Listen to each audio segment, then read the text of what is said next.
بسم اللہ الرحمن الرحیم۔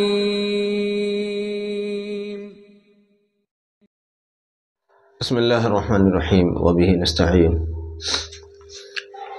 نسیم صبح کا پیغام لے کر حاضر خدمت ہیں۔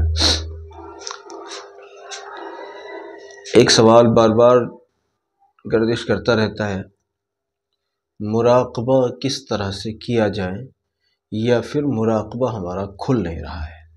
یہ دو باتیں مستقل ہی تقریباً آتی رہتی ہیں۔ آج ہم ان دونوں باتوں پر گفتگو کریں گے انشاءاللہ۔ ایک بات یہ ہے کہ ہم جو درود شریف کے حوالے سے جو ترتیب بتا رہے ہیں تو اس وقت ہم بات مراقبے کی اسی کے حوالے سے کریں گے کہ ایک بات تو یہ ہے کہ درود شریف اس طرح سے پڑھنا ہے، یہ بات بار بار کہی گئی ہے، لیکن چونکہ نئے آنے والے پیچھے کی کلپس دیکھ نہیں پاتے یا کیا ہوتا ہے، بار بار پھر وہی سوالات دہرائے جاتے رہتے ہیں، اس لیے مجبوراً ہمیں پچھلے سوالوں کو دہرانا پڑتا ہے۔ لیکن ایسی بات نہیں ہے، جن کے علم میں وہ پرانی باتیں ہیں بھی، ان کے لیے بھی یہ بات مفید ہونے کے ساتھ ساتھ کچھ آگے کی ایسی باتیں انشاءاللہ رہیں گی جو نئے ہوں یا پرانے، سب کے لیے برابر یکساں مفید رہیں گی انشاءاللہ۔ جو بات ہم نے بار بار دہرائی ہے اور اس کو ایک بار ہم پھر دہرانے چلے ہیں، وہ یہ ہے کہ جب آپ درود شریف پڑھیں، بطور خاص جب آپ رات کو 500 مرتبہ عشاء کے بعد درود شریف پڑھیں تو اس خیال و تصور کے ساتھ پڑھیں کہ نبی صلی اللہ علیہ وسلم کے حضور میں ہم حاضر ہیں اور سینہ نبی صلی اللہ علیہ وسلم سے نور نکلتا ہے اور میرے دل کے اندر، میرے سینے کے اندر داخل ہوتا ہے، اور اس کو اتنا گہرائی میں چلے جائیں، اتنا گہرائی سے سوچیں کہ کچھ وقت کے بعد وہ نور دکھائی دینے لگے۔ یہاں یہ بات بہت ضروری طور پر میں عرض کروں کہ یہ نور پہلے ہی دن آپ کو دکھائی دینے لگے گا، ایسا بالکل نہیں ہوگا۔ یہ نور پہلے ہی دن آپ کو دکھے گا، ایسا ہم نے کبھی بھی نہیں کہا۔ اور اگر کوئی آدمی پہلے سے مراقبوں کا عادی ہو، مراقبے کرتا رہا ہو، اس کو تو یہ نور پہلے دن دکھ سکتا ہے۔ علاوہ جو مبتدی ہوگا، جو نیا بندہ آج ہی جڑا ہے یا جس کو مراقبے کی عادت نہیں ہے، جس کو مراقبہ کرنا نہیں آتا ہے، اس کو ہرگز بھی پہلے دن یہ نور نظر نہیں آئے گا۔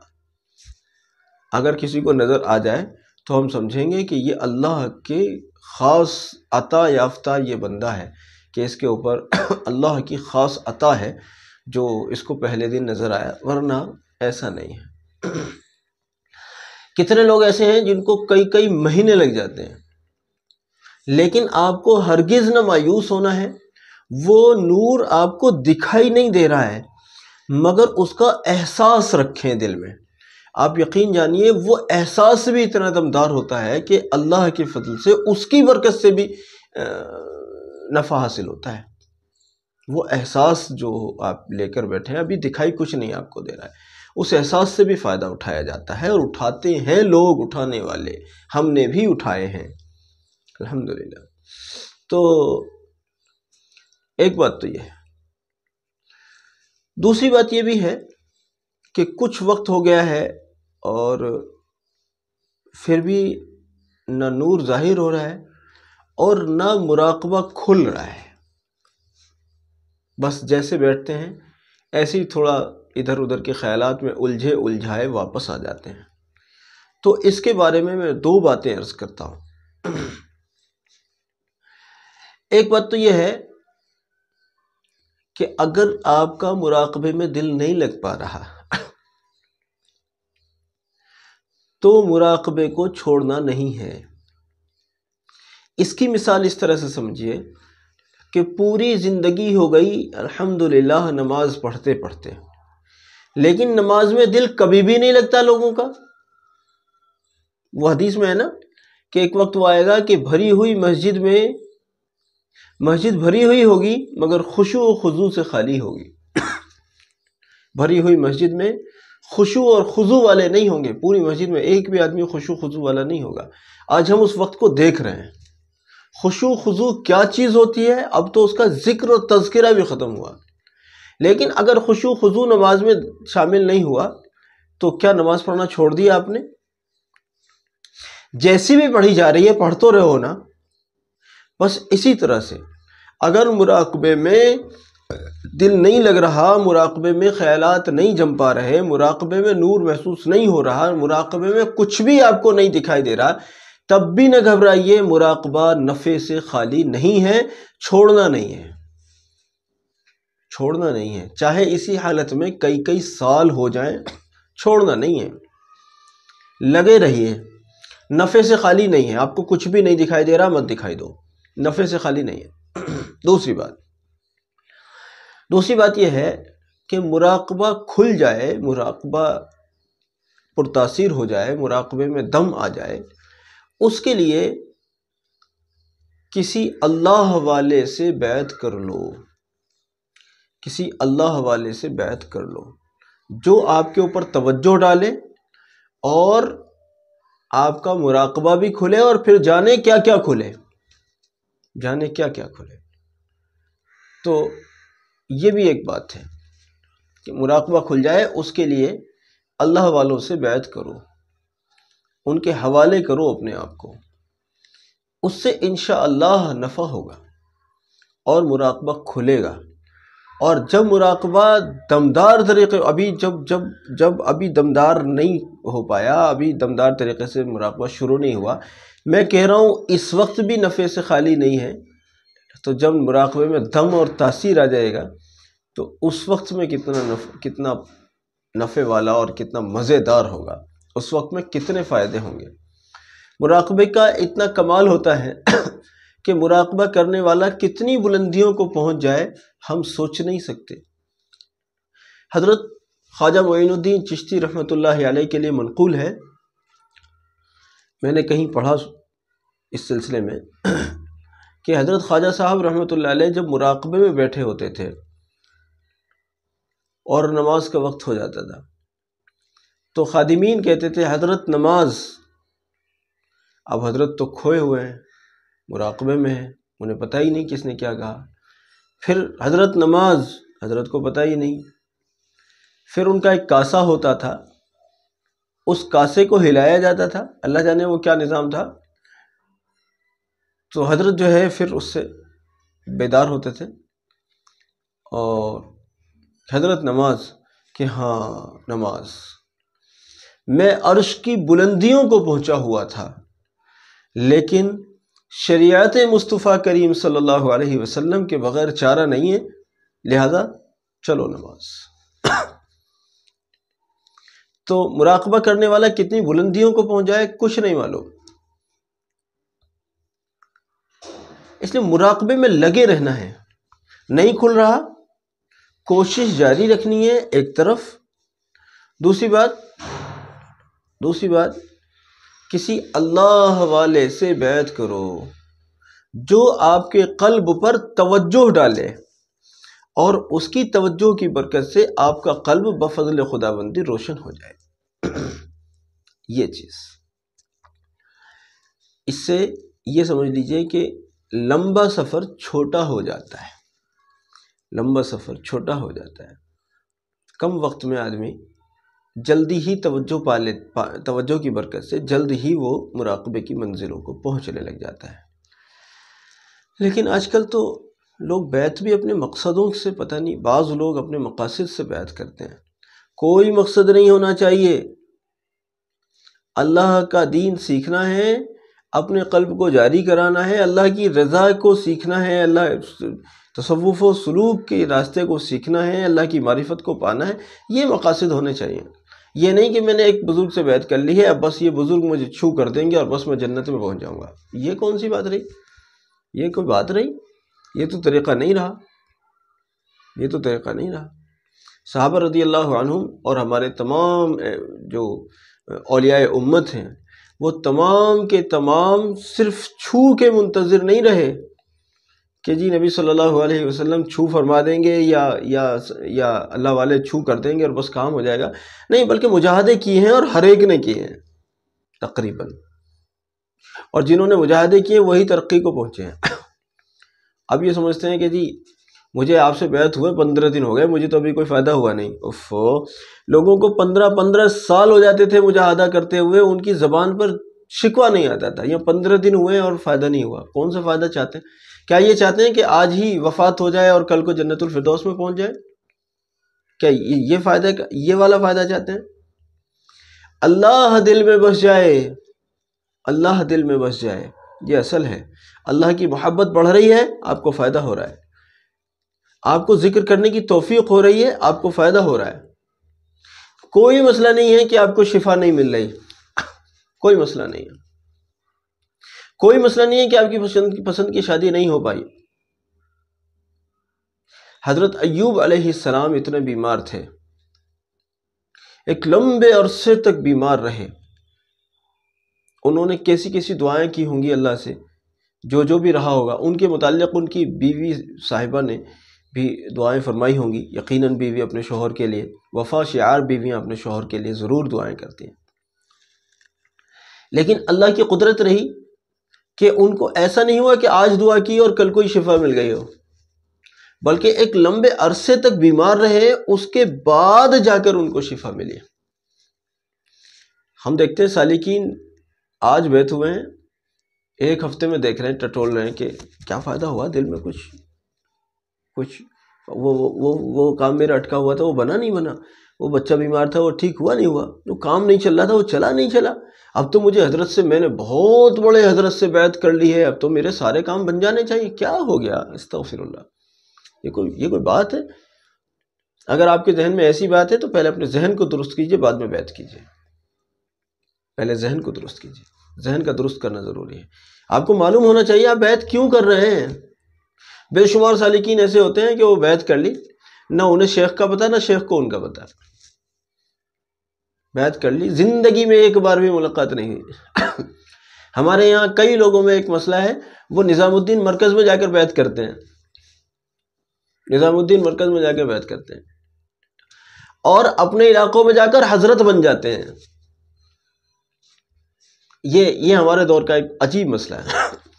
اپنے علاقوں میں ان کو حضرت سمجھا جاتا ہے کہ کون ہے، فلاں مرکز کے فلاں بزرگ سے بیعت ہیں، لہذا یہ بہت بڑے بزرگ ہیں.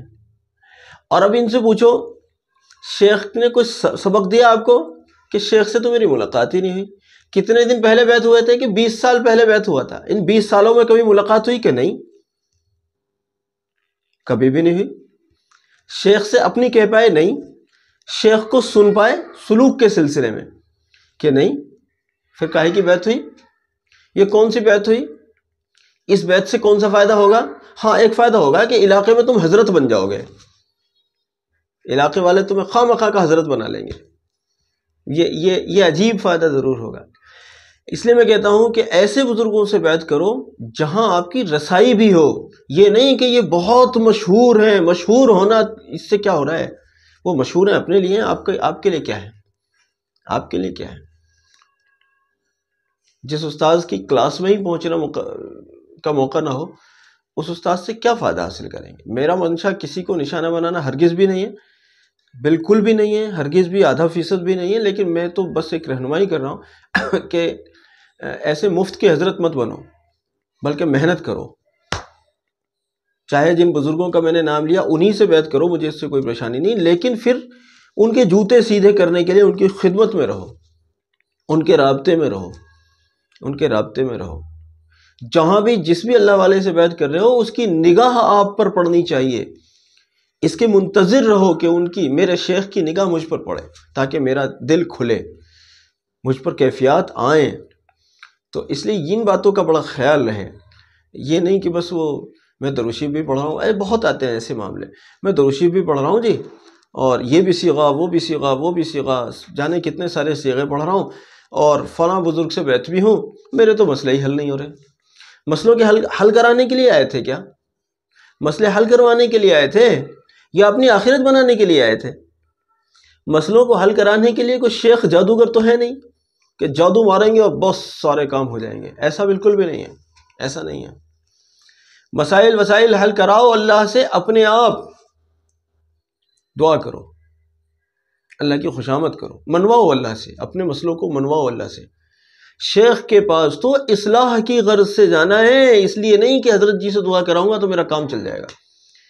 بیٹی کی شادی نہیں ہو رہی تو بس حضرت جی کی ایک چھو ہو جائے گی اور بیٹی کی شادی ہو جائے گی، یہ اس لیے نہیں ہے۔ وہ ٹھیک ہے، اللہ والوں سے دعا کرانے کا ایک رواج رہا ہے اور اللہ والوں سے دعا کرائی بھی جاتی ہے، کرائی بھی جانی چاہیے، اور ان کی دعائیں اللہ کے یہاں بہت مستجاب بھی ہوتی ہیں، میں اس سب سے انکاری نہیں ہوں۔ لیکن یہ بالکل غلط بات ہے کہ اللہ والے میرے لیے رات کو اٹھ کر تہجد میں دعا کریں اور میں فجر بھی نہیں پڑھوں، یہ طریقہ بالکل بھی نہیں ہے، بالکل فراڈ طریقہ ہے۔ یہ کون سی بات رہی؟ اللہ والوں کو تو ڈیوٹی پر لگایا ہے کہ حضرت جی آج کی تہجد میں میرے لیے دعا کرنا، اور جو دعا کرانے کی ڈیوٹی پر آئے تھے لگا کر وہ بیچارے فجر بھی نہیں پڑھ رہے۔ یہ طریقہ بالکل ٹھیک طریقہ نہیں ہے، یہ ٹھیک طریقہ نہیں ہے۔ اس طریقے کو درستگی پر لانا ہے، اس طریقے کو درستگی پر لانا ہے، اس میں اپنی اصلاح کرنی ہے۔ اللہ والوں کی قدم بوسی، ان کی دست بوسی کے لیے بار بار ان سے رابطے میں رہنا ہے۔ اگر دور بھی رہ رہے ہو تو پھر ان کے رابطے میں رہنا ہے، اور اگر قریب ہو اور پہنچنا ممکن ہے تو بار بار ان کی خدمت میں جانا ہے۔ اور اگر اتنا زیادہ قریب آپ ان کے پاس رہ رہے ہو تو کوشش کرو کہ روزانہ ساری نمازیں ان کے ساتھ پڑھنی ہیں، اور علاوہ وقتوں میں بھی ان کی مجلس میں شریک ہونا ہے، جب جا کر کچھ ملتا ہے۔ شکوے شکایات بند کرو، اللہ کی رضا کے لیے درود شریف پڑھو اور اذکار کرو۔ اللہ کی رضا مقصود ہونا چاہیے۔ دنیاوی اغراض و مقاصد کے لیے ذکر نہیں کیا جاتا، دنیاوی اغراض و مقاصد کے لیے تو لوگ عملیات کرتے ہیں۔ ذکر درود شریف اور اذکار جو ذکر اذکار جو کیے جاتے ہیں وہ تو اللہ و رسول علیہ السلام کے قرب اور رضا کو حاصل کرنے کے لیے کیے جاتے ہیں۔ پھر جو سائیڈ میں جو آپ کے مسئلے جو اٹکے ہوئے ہیں وہ تو اللہ کے فضل سے سلوٹوں میں حل ہو جاتے ہیں۔ جب آپ اللہ والے بن گئے تو آپ اللہ کے سامنے ہاتھ اٹھائیں گے اور کام ہو جائے گا انشاءاللہ۔ لیکن اس کے لیے یہ نہیں ہے کہ میں ایک ہفتہ ہو گیا جی مجھے پڑھتے ہوئے، میں درود امی پڑھ رہا ہوں، میرا ابھی کام نہیں بنا۔ رہے کمال ہو گیا، کمال ہو گیا۔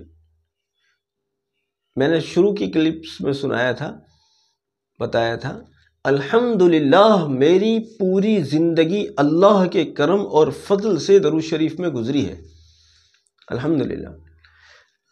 مجھے اس کی کبھی کوئی پرواہ نہ رہی الحمدللہ کہ میرا کون سا کام بنا ہے اور کون سا نہیں بنا، مجھے اس سے اب آج بھی کوئی مطلب نہیں ہے۔ جو بن گیا اللہ نے فضل فرمایا، جو نہیں بنا وہ اللہ کی مرضی ہے، بے شمار بنے۔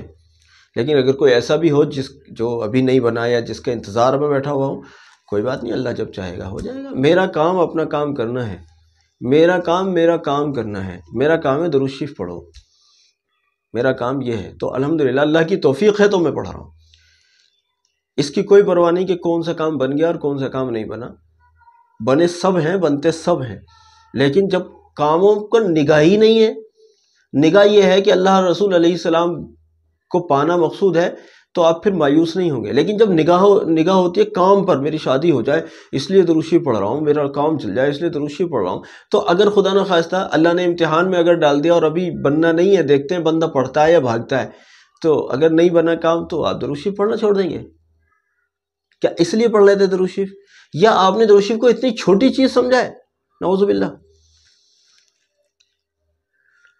درود شریف یقینی نجات و مغفرت کا ذریعہ ہے، یقینی، یہ ہم اہل ایمان کا عقیدہ ہے کہ درود شریف یقینی طور پر ذریعہ مغفرت اور نجات ہے۔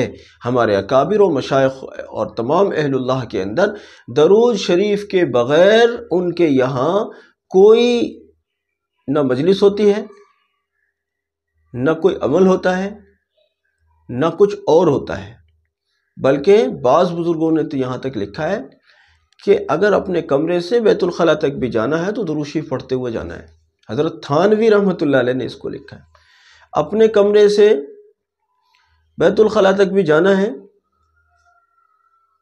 تو اس درمیان کو برباد نہیں کرنا ہے، اس درمیان میں درود شریف پڑھنا ہے، اتنی کثرت سے درود شریف پڑھو۔ اور نگاہ دنیاوی مقاصد پر نہ رکھو، اللہ کی رضا کے لیے شروع کرو۔ اور یہ مراقبہ جو ہم نے بتایا ہے، اس ترتیب سے مراقبہ کرو، 24 گھنٹے اسی مراقبے میں نہیں بیٹھے رہنا، یہ بھی دھیان رہے۔ وہ جتنی دیر آپ شروع کر رہے ہیں، 10 منٹ 20 منٹ سے شروع کر رہے ہیں، یا درود شریف کے پڑھنے کے درمیان میں آپ شروع کر رہے ہیں، تو اس کو اتنی دیر سے شروع رکھو، تھوڑا تھوڑا تھوڑا تھوڑا تھوڑا اس کو بڑھاتے رہو۔ جتنا وقت بڑھتا جائے گا اور جتنا وقت گزرتا جائے گا، اتنا ہی اللہ نے چاہا تو آپ کے مراقبے کے اندر تاثیر پیدا ہوتی جائے گی انشاءاللہ۔ چاہے آپ کو کچھ نظر آتا ہو یا نہ آتا ہو، مراقبہ تاثیر سے خالی نہیں ہوتا انشاءاللہ۔ اس لیے عزیزو، یہ سب کرو، ان اعمال کو اس طرح سے کرو، دنیاوی مفادات کے لیے، دنیاوی مفادات کو اپنے اوپر مسلط نہ کرو، اللہ کی رضا کے لیے کرو۔ کئی لوگوں کو دیکھتے ہیں کہ وہ کچھ دن ہو جاتے ہیں، پھر کہتے ہیں کہ جی وہ بس وہ میرا چونکہ کام نہیں بنا، اس لیے اب تو میرا درود شریف سے دل ہٹ گیا۔ نعوذ باللہ، حدیث شریف میں ہے کہ جو درود شریف پڑھنا بھول گیا وہ جنت کا راستہ بھول گیا۔